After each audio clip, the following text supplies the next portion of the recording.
You're listening to the Believe in Giants podcast with Giants legend Carl Banks and broadcaster Bob Papa.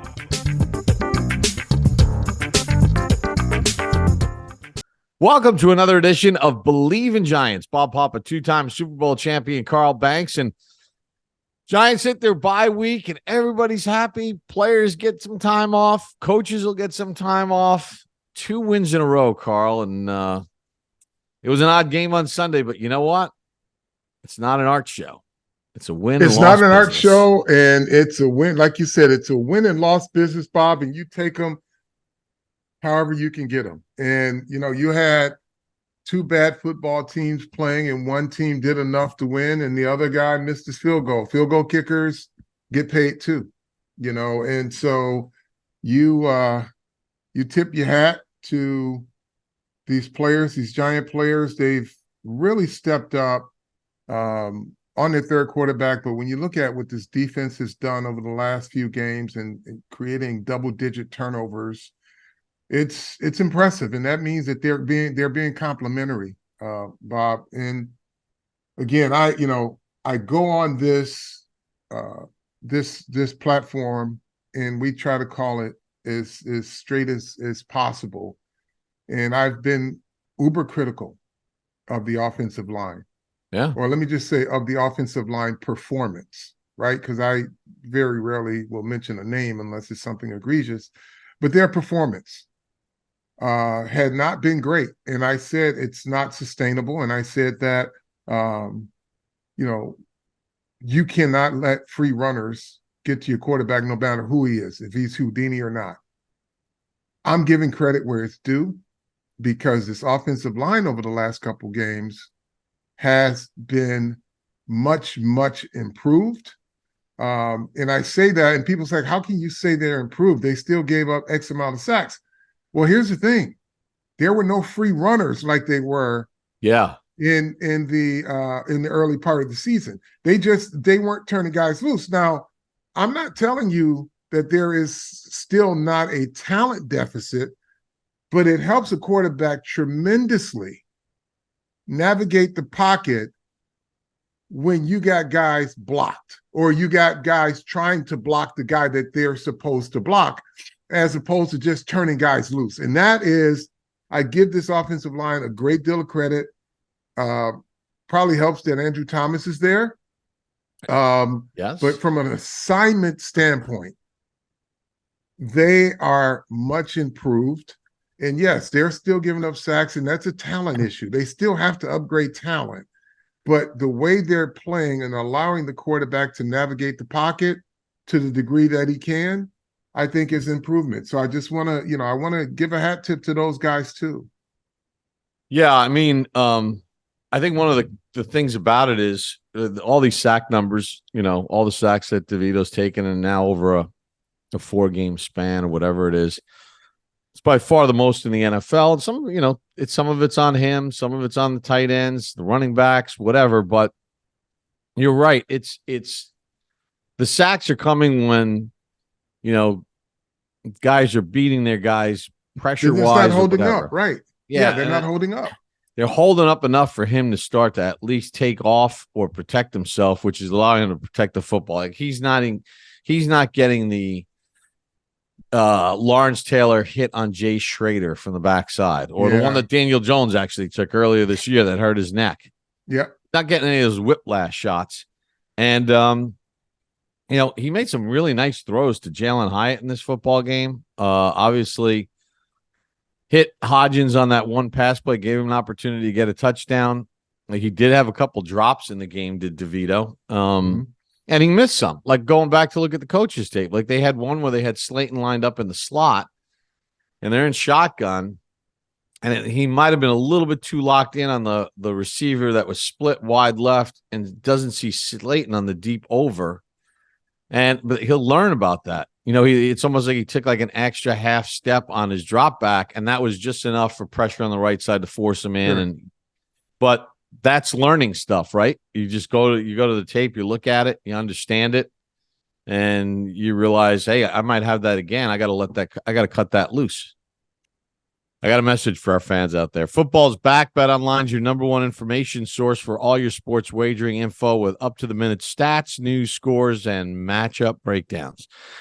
Get the latest game odds, spreads, and totals from the NFL and college football at your fingertips with BetOnline's real-time updates on stats, news, and odds.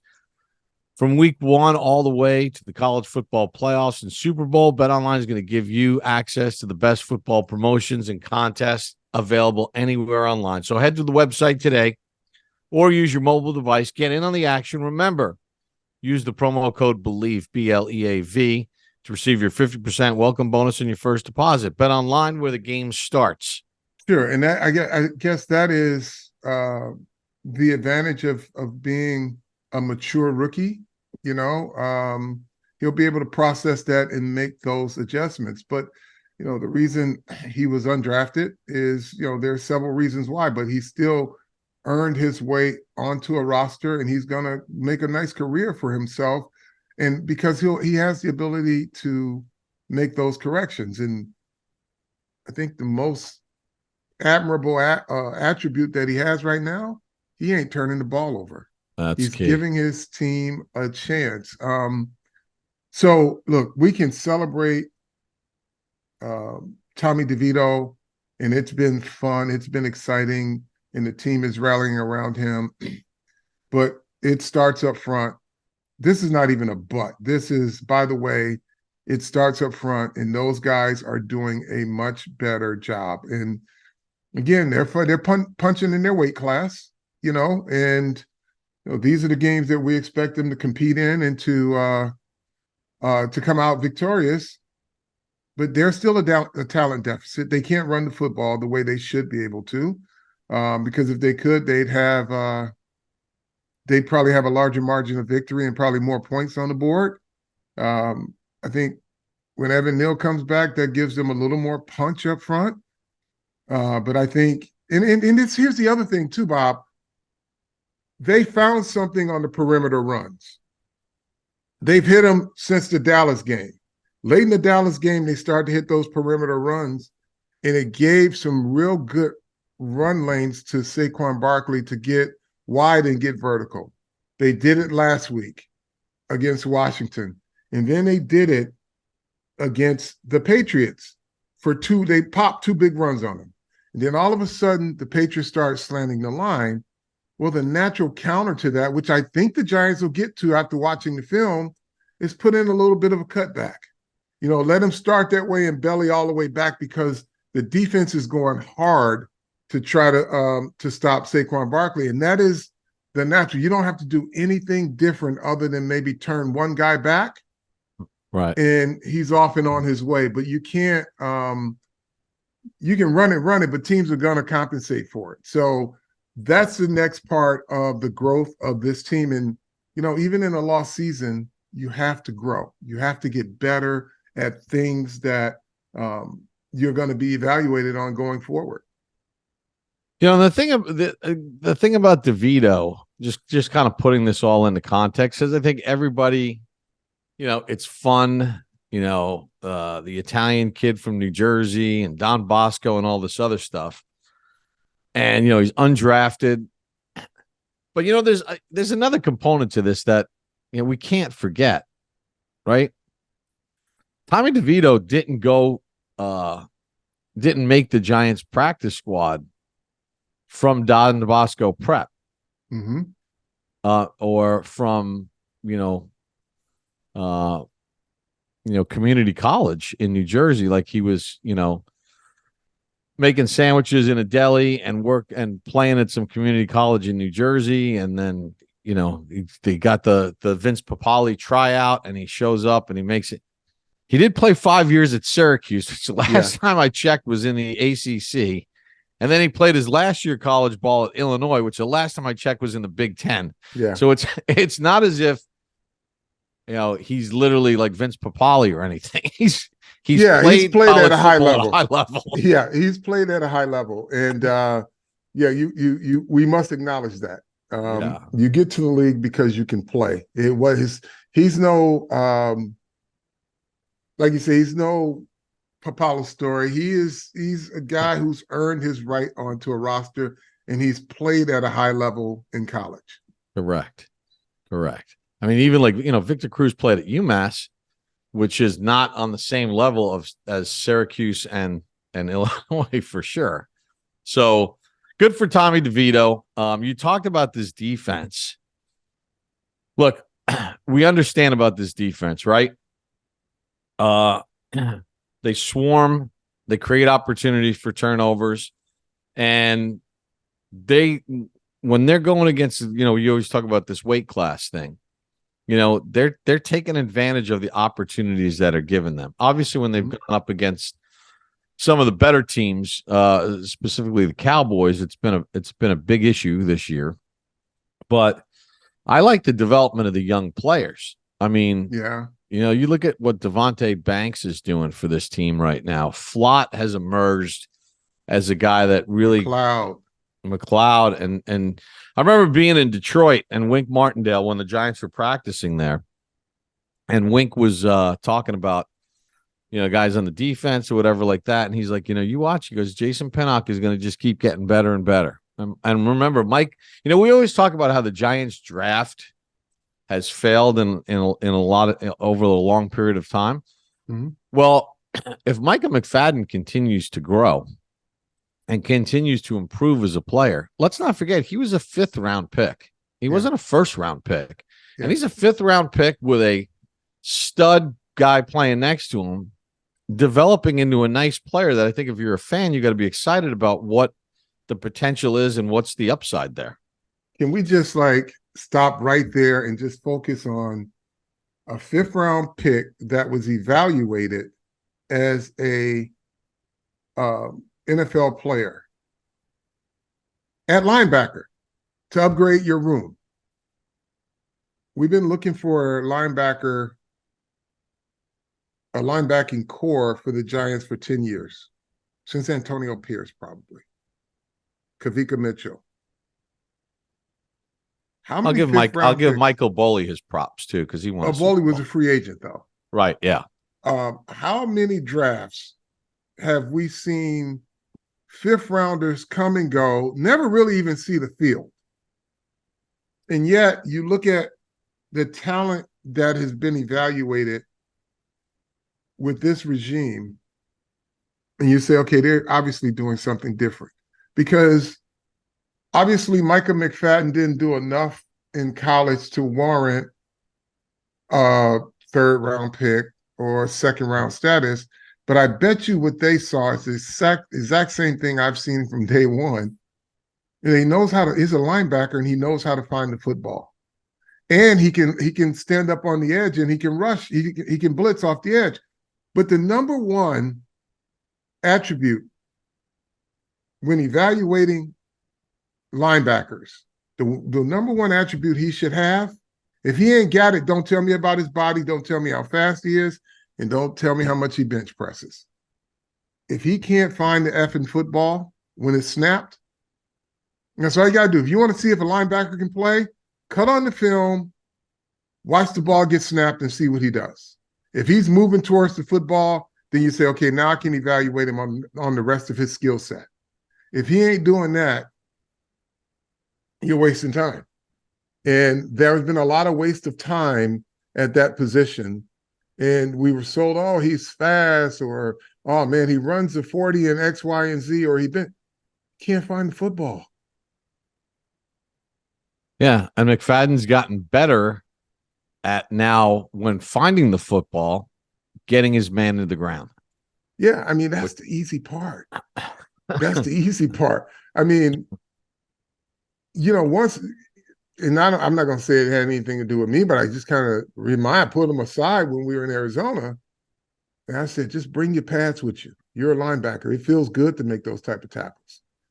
And he's doing it. And it's just so much fun to watch both he and Bobby O play the position, because it's just refreshing to see it. Competency in the middle of your defense.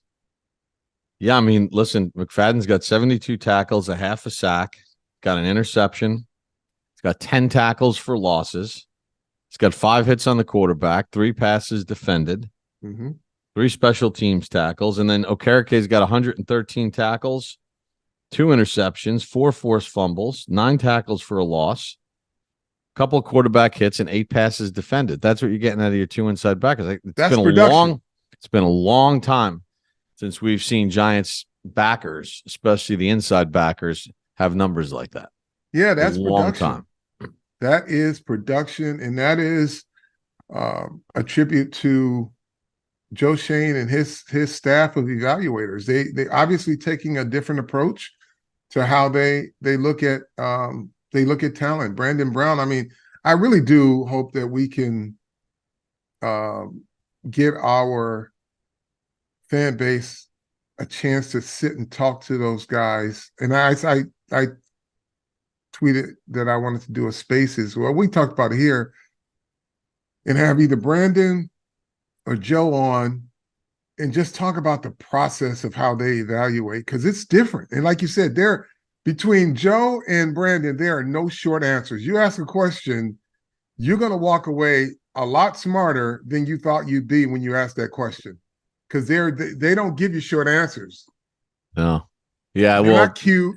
They're not the cute know-it-all GMs where they just give you something and send you on your way, catchphrase, off-ball linebacker this. No, they will give you a thorough answer to your question. Yeah, it's pretty interesting. Like I'll be in the cafeteria and it'll be in like the morning, and you're sitting there and you're thinking about like getting your coffee, getting ready to do my serious show or maybe this podcast. And first thing Brandon and I will chat about is, how Fordham did, because he's a Fordham grad. He played at Fordham. I went to Fordham many years before him. And then I'll just ask him like a question. And it is a well thought out answer. Yeah. Like right in the middle of the cafeteria, players are all in getting breakfast and I'm grabbing my coffee, and he stops and he thinks and he gives you this answer that's like you walk away from it and you go, all right, wow, I kind of see that. I get that. And he ain't selling you a crock of crap either. I mean, he's giving you, like, you can tell. And I'm not casting dispersions on any other regime's talent evaluators, but when you get answers from these guys, you could tell they're living it. They're in the moment of it. And it's not an inconvenience for them to answer. And if it is, they'll just say, I'll get back to you. But they're just different. And we say all of this to say, folks, when you want to throw out a season just so you can draft the player that you want, just understand these guys get it. They understand. And I think, as Joe Schoen said yesterday, they knew it wasn't going to be an overnight build. There are going to be hiccups, but you look at the rest of the pieces that are continuing to develop, because it's not football. Football is not a sport where one guy makes a difference if the rest of the pieces aren't in place. You're never one guy away until you're 52 guys there. It's just that simple. The other thing, too, is, Joe Schoen had his presser. Dable had his presser at the facility on Monday before the bye. And, they're 12 games into the season, so they have 5 games left in the season. And he's doing it. He's got to do a dance there because, first of all, you're not going to reveal all of your offseason plans to the media in November. Plus, at the end of the season, they will have organizational meetings after the players are graded and the players leave. As far as, what these last 5 games showed, what they're all thinking, and they have meetings, every week, every day about all this stuff.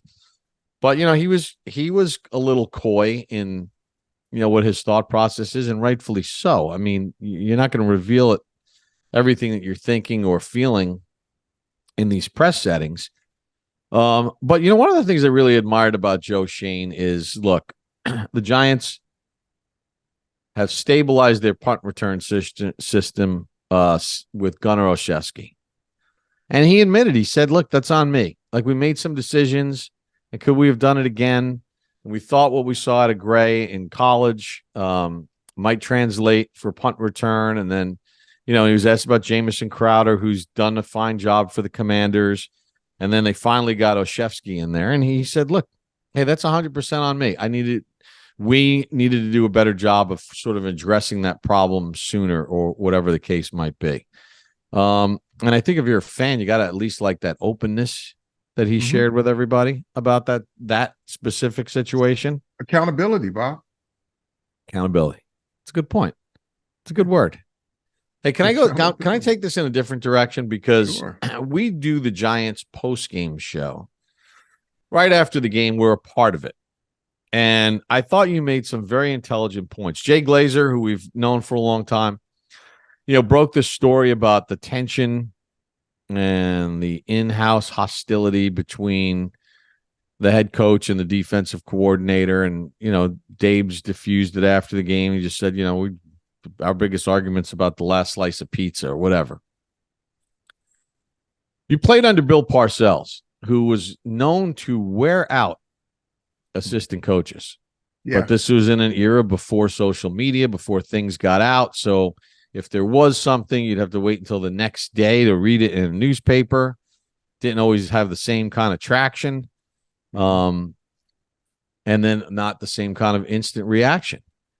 And you shared some stories about playing for Coach Parcells with Bill Belichick, who's going to walk into the Hall of Fame. He's going to moonwalk into the Hall of Fame when the time comes.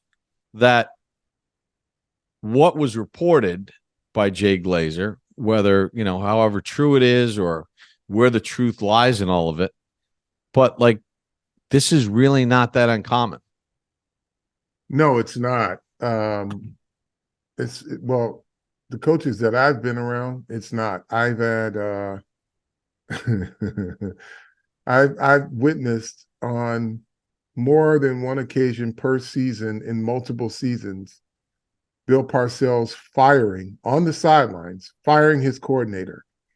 If it doesn't work, you're effing fired. I told you it wasn't effing working. Offensive coordinator, what are you calling? Why the F you calling that? What's wrong with you? If you know what? After this game, don't bother coming back. Those are conversations that are had. And if you win, it's a it's just an ice cold stare for a week, and then they get back to work. If you lose, he's going to keep reminding you that you ain't calling the type of game that he wants you to call. And here's the thing, folks. You have a defense that gives up 600 yards in a game, 600 plus yards in a game. Nobody wants that to happen. Wink doesn't want that to happen, right? But when you start losing players during the course of the game, and the head coach asks you, what are you doing? What you're running? Because we just lost Thibodeau. We just lost our corner. We just lost our nickel. What are we doing?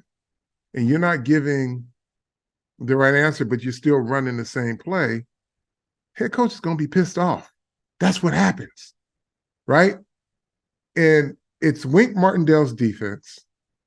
It's Brian Daboll's team. So they're going to clash. It's Mike Kafka's offense. It's Brian Daboll's team. It's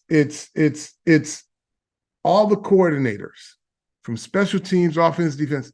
They all have their responsibilities, but it's still the buck stops with the head coach. And when the head coach is pissed about something, he's going to let you know. And you might have a sense of pride about it, but ain't nobody losing their jobs when you're getting, 15 takeaways in 3 games, something close to that. You're keeping an offense in the game. And yes, I think Wink would say, you know what? In hindsight, I probably should have played a little more zone because I had guys that hadn't been used to being in there. I thought they could get it done, and they can't. And when you look at what they're doing now, they're mixing some things up. And he's given some of his young players a chance to have some success. And then the other part of it, your good players you got to trust, right? And so when you have to make some adjustments in some other areas, you got to trust that your good players can step up and you don't have to be as risky. But these things happen. I won't dispute that maybe they were in a bad place after the Dallas game. I'd be in one too. It's just that simple. Maybe they were. I don't think it was to a point to where I'd be shocked to where you're ready to fire a guy. Yeah, he had a bad day. I mean, his team had a bad. The whole team had a bad day, but defense gave up 600 fucking yards. Like, that ain't good. Wink wasn't happy about it either, but he got his ass reamed by the head coach. It's simple. Simple. And yeah, I wouldn't be in a good place after that. Right. And then when you want to ask questions, the head coach has the ability and the right to ask questions. What are we doing now that we got all these players out? Are you changing up? Are we giving ourselves a chance? Well, it looks like Wink's made some adjustments, and he obviously got some players back, but he made some adjustments and they're doing all right. Correct. And let's once again put this in layman's terms here. Everybody, most people that are watching this podcast have some job of their own. Mm-hmm. And there's a hierarchy within the company that they work, and everybody has a boss, and their boss has a boss, and you're in a division, and there's some tension within the division. Yeah. And at the end of the day, you may want to do something your way and you feel it's effective, but your boss says we need to do it this way. You may resist, and the boss may come back and say, no, here's how we're going to do it. Mm-hmm. When you have my job or move up in the company, and I hope you do, then you can run it the way you see fit. But right now, at the end of the day, it's on me. It's my record within the business. So you conform. You conform. That's pretty much what it does. It's called a chain of command. And until you have called team. Correct. So you got to be a part of the team, and the leader of that team is kind of setting tone for how he wants his team run. So obviously the Giants are off this week. Their next opponent will be the Packers. We'll get into that next week. But they'll play the Packers. The Packers play a Sunday night game against Kansas City. And look, the Giants have some nice momentum. Keep stacking wins. I think that's something that true Giant fans are going to be excited about. And if you trust Joe Schoen and Brendan Brown and Brandon Brown and the rest of the I said Brendan because I got a text from Brendan Brown, who I used to work with at the Nets, who, by the way, sent you a big compliment. He was listening to the game on the way home on Sunday, and he enjoyed your commentary. Thanks, Brendan. But whether it was Brandon Brown and the entire group, we've seen some of these draft picks start to mature a little bit, and you have to just trust who they're going to pick, when they're going to pick, and how they evaluate it, right? I mean, Mahomes went 10th, Josh Allen went 7th. I'm just using that as an example. And to further expound on that point, picking players is not an exact science. So because you pick 1, 3, or 5 for year after year after year, doesn't guarantee you success. And I'm using this as an example of the Jets they got 3 quarterbacks in the top 5. None of them have had success. And I'm sure from a fan base perspective, they thought the next guy was the guy. Sanchez, you're talking about, Sam Darnold, and now Zach Wilson. Yeah. So there's no guarantee unless you have confidence in your coaching and your ability to develop players. So, and some of it is on the player as well. So when you look at the trajectory of the players that were drafted by this team, the McFaddens of the world, the McLeods, the Flocks, all of you got, even Jalen Hyatt, right? Even that they kind of got it figured out. So you got to trust that wherever they're going to draft, they feel it's the right player to draft at that spot. Right. And let the season play out. Whatever's available at that spot that they feel, or if they feel they have to move in or out of that position, trust that they have a plan, because they're the building blocks that are starting to blossom. You're starting to see some blooms from the seeds that were planted. Let them continue to do that. Look, your team, I guess everybody's under the realization now, have come to the realization that your team ain't tanking. So start looking at your draft boards and seeing what's available beyond the one player that you wanted. And I keep saying that. It's not just about that one pick. Look at the Giants roster as they fill it out. And the guys that are developing, it was never about the one pick. In that they're not one player away. They're probably 40 players away from being one player away. And that's how you got to look at it. All right. So today we're recording this on Tuesday. Today is the 28th of November. And you've got a big thing coming up. And you have on no the idea. 29th.